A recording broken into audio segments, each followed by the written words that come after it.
Hey guys, Desolator Magic back with another great video. This time I'm going to talk about the format for the tournament that we held somewhat recently, and it went over pretty well. Now, some people heard about how the rules work and they said, nah, that's too different. I'm used to formal tournament style, whatever, or Swiss or, F&M style with rounds or whatever, and that's cool.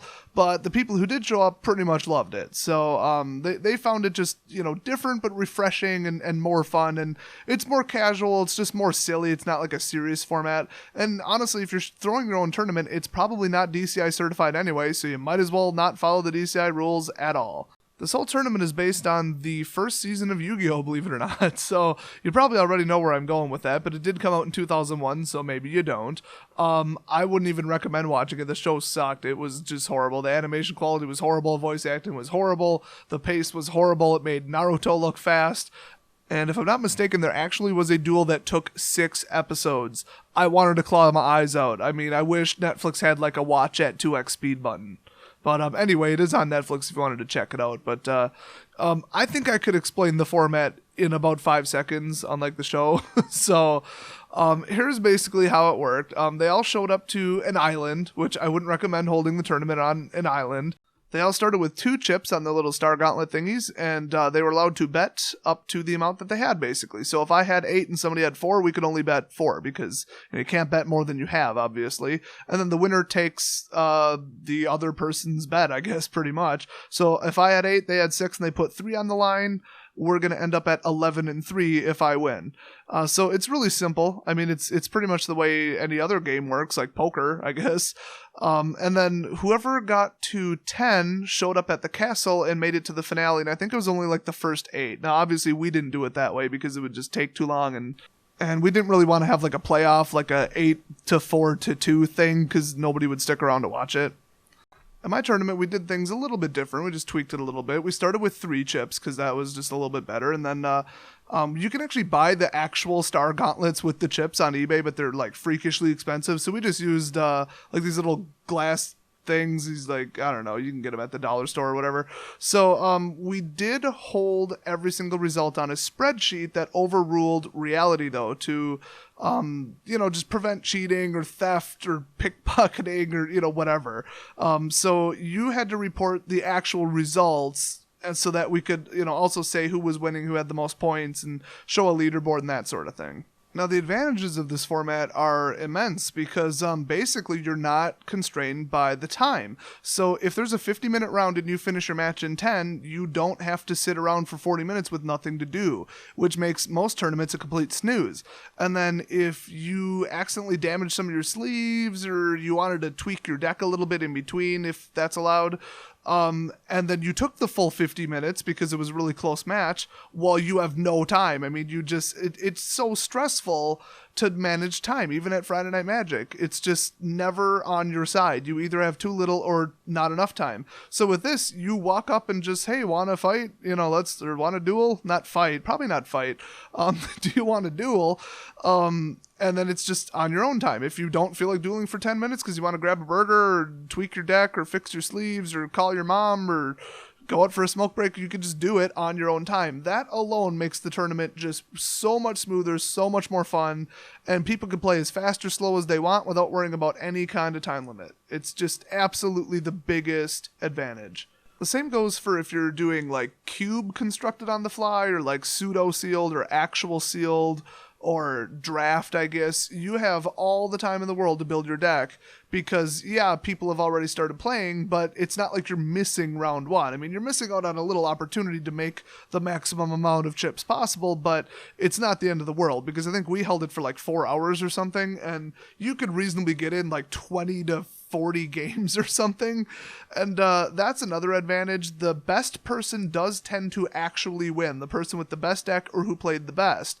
If all you have is like 4 rounds and somebody loses the first round, they're probably out permanently. There's no recovering from it. They could win out and still come in like 7th or 8th place and be completely out of the prize pool. With this one, it could be the last hour and you're sitting at 4 chips and the leader's at 30, and you could still reasonably be expected to win if you just double.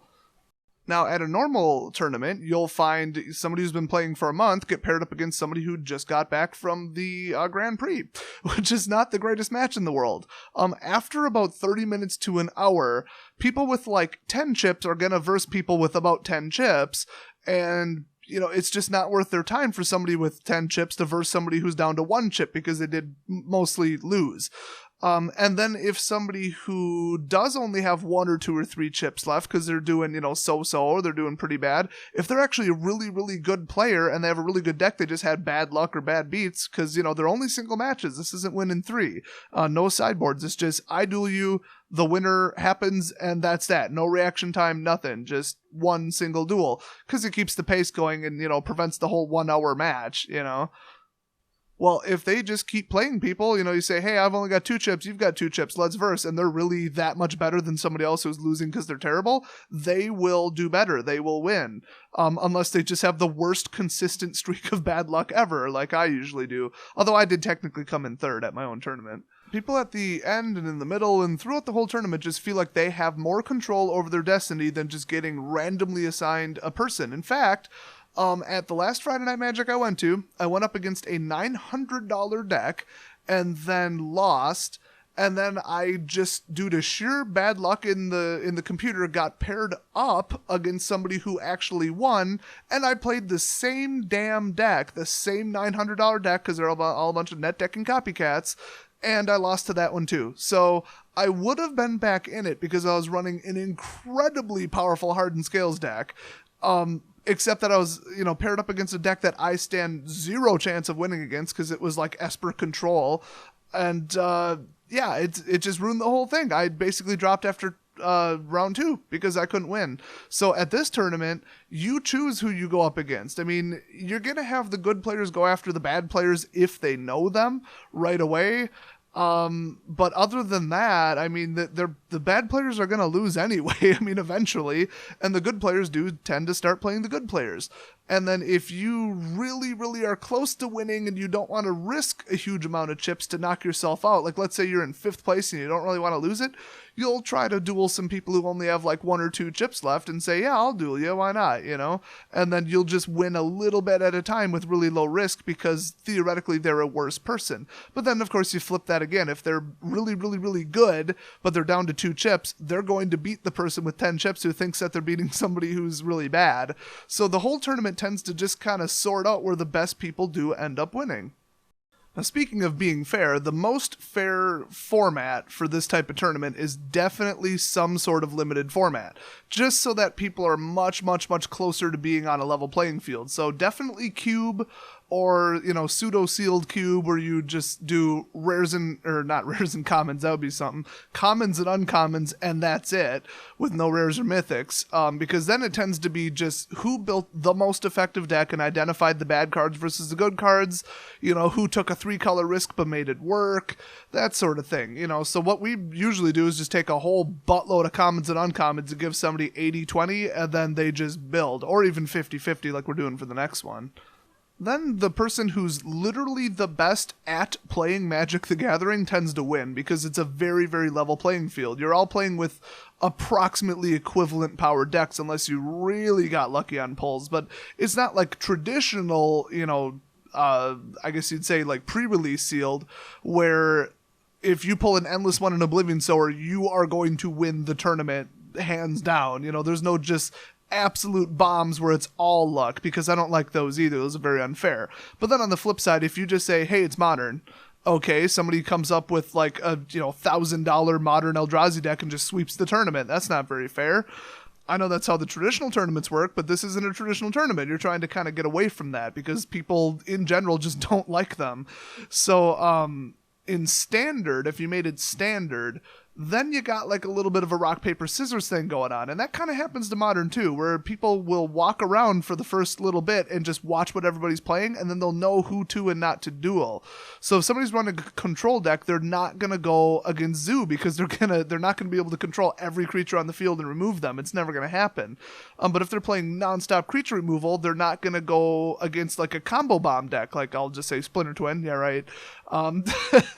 Or Amulet Bloom, I guess, why not? or like an infinite combo, like an infinite Isochron or something like that, they're gonna know not to play that person. So it does add an element to it, but I don't like the whole like spying thing. It kind of seems like cheating even though it's not. So I tend to just say, hey, we're all starting with a block of like 50-50 commons and uncommons. And then you've got all the time in the world to build it. You can tweak it between rounds all you want. No sideboard. Don't even worry about that. Single matches. And you've almost always got time to come back as long as you don't get to 0. The number one weakness now, I will hit on this because it's very important.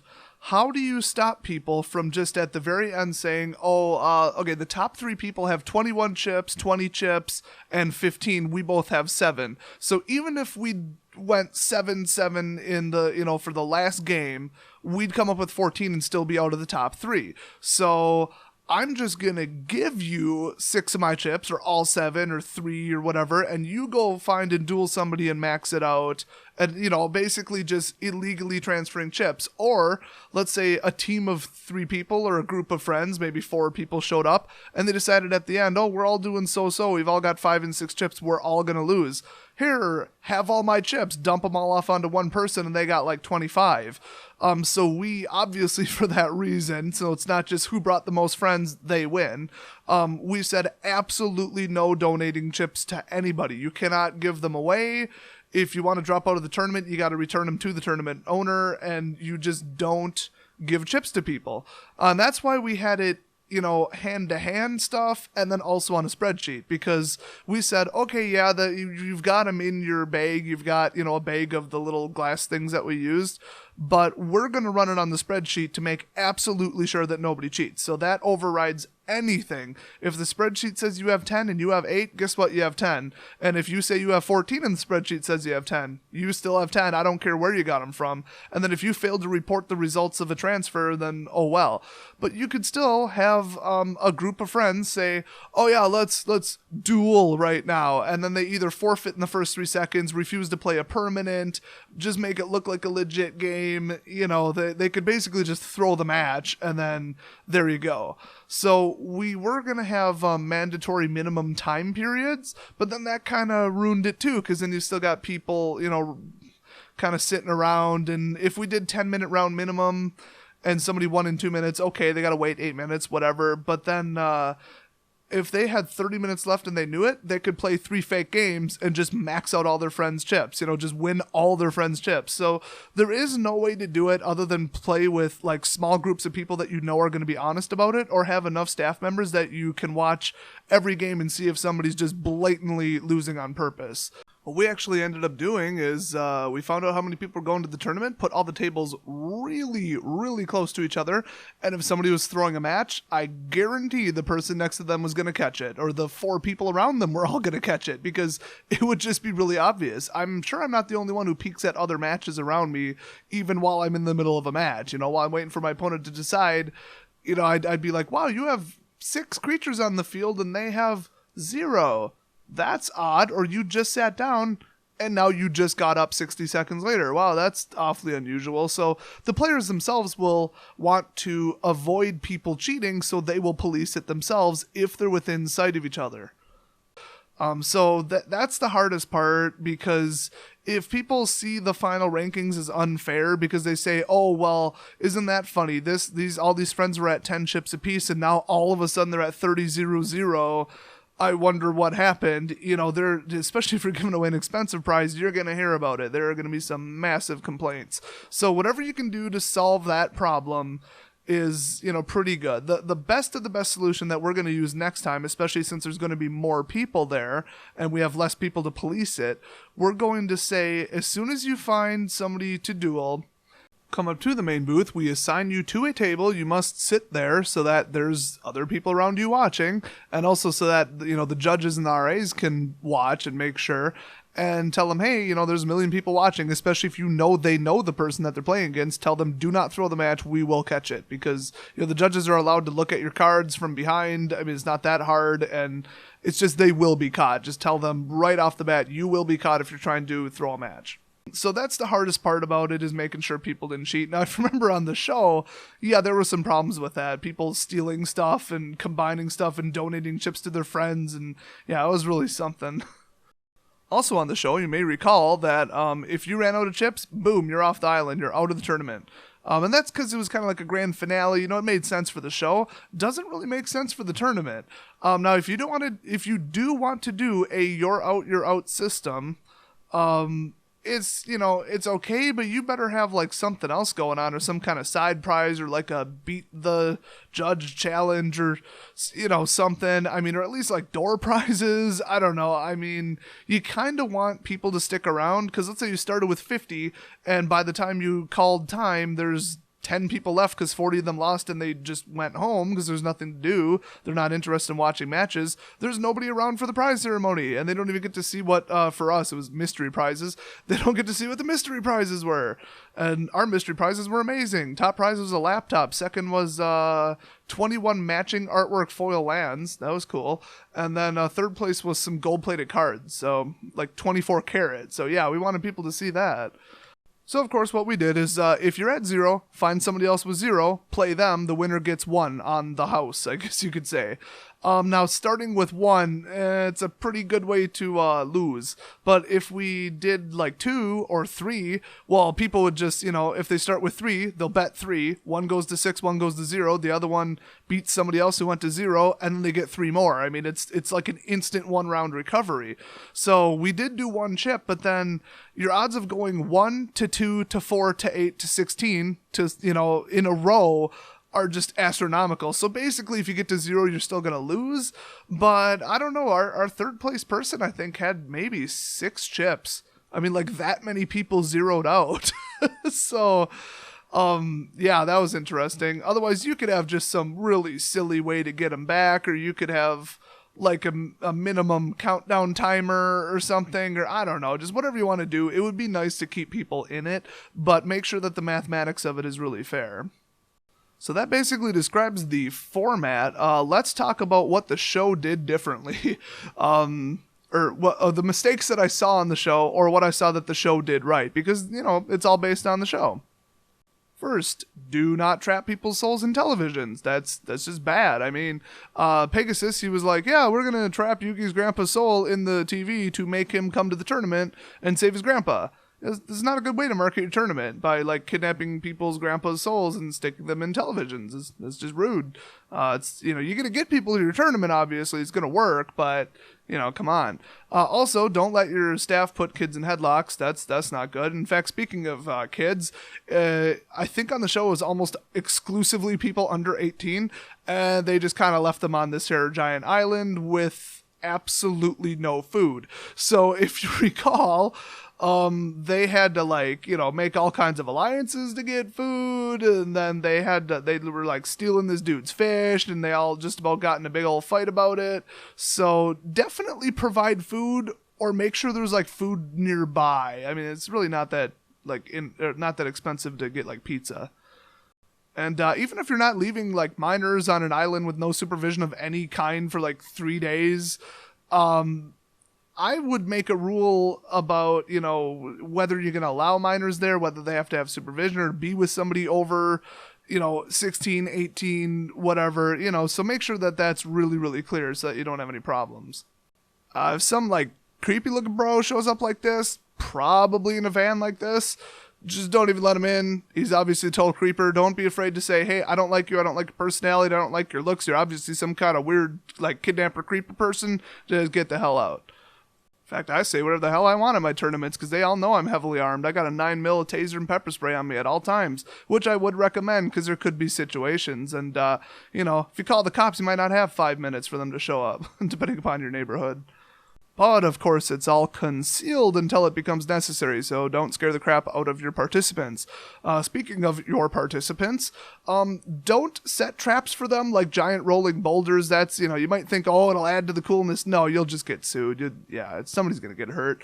Also, do not hire staff members as eliminators to, like, run around in their, like, weird juggalo makeup and scare the crap out of people and threaten people and, like, harm people and try to eliminate them from the competition on purpose. Now, it is an interesting twist if you had people with, like, rigged decks or top-of-the-line decks or, like, gimmick decks where you let more than 4 of a card in it or just something weird like that, and you thought something weird was going on, or the same people kept playing each other, something weird was going on, you could send them out there to say, hey, yeah, let's duel, let's knock you out because you're obviously cheating. But if somebody's just outright cheating, like somebody shows up, like this bro right here, he shows up, and then you're like, oh man, he's got cards up his sleeve, what a cheater. Just kick him out. Just drop him through a trap hole into the ocean. They got that completely right on the show.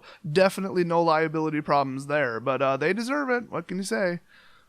And if you got some weird kid with kind of blonde highlights but red tipped black spiked hair showing up, and then some other creepy dude in glasses grabs his deck, chucks it, send him home. Just put him on the boat, tell him to leave. We have absolutely zero tolerance at all for cheaters at my tournaments, and people know that. My anti-cheat levels, I think, above what even DCI recommends for top of the line tournaments, because they don't catch crap, but I do. Just remember, the more expensive the prizes, the more people are going to cheat, because this ain't your average F&M where you win a couple packs. I mean, we're usually giving away prizes worth hundreds of dollars at my tournaments, so it's me sponsoring it. So yeah, if I find a cheater, they are out. Zero warnings, zero tolerance. That pretty much sums it up. So you can modify this however you want. You can change the format, the card format, you can tweak the rules a little bit, maybe something other than just top 3 chip counts win. Or just have a big top 4 with a playoff or something. All you got to do is qualify. Or don't tell people what the current scores are. Don't make them public so nobody knows if they're winning. That's actually way more fun. I kind of wish we would have done that, because the very last round, people all were like, okay, there's exactly this, and I have to duel somebody with this, and this number adds to that, so if I want to win, this has to happen, and everything got shaken up in the very last little 20 minutes before the time limit. Now also, we called the time limit, and then any game that was ongoing finished, but no duels could be started, so we kind of padded an extra 15-20 minutes in there for the final people to finish. So as long as they had their cards shuffled, we said, okay, go for it, continue the game, and then finish it. So if you had any questions, comments, suggestions, or little tweaks and mods to the format, feel free to put them down in the comments section. And otherwise, if somebody holds a tournament like this, definitely let me know, and let me know how it went. Let me know if there was any problems or improvements or anything, because we held very, very few like this so far, but it was really well received overall. So hopefully you guys take a crack at it, and I will see you next video.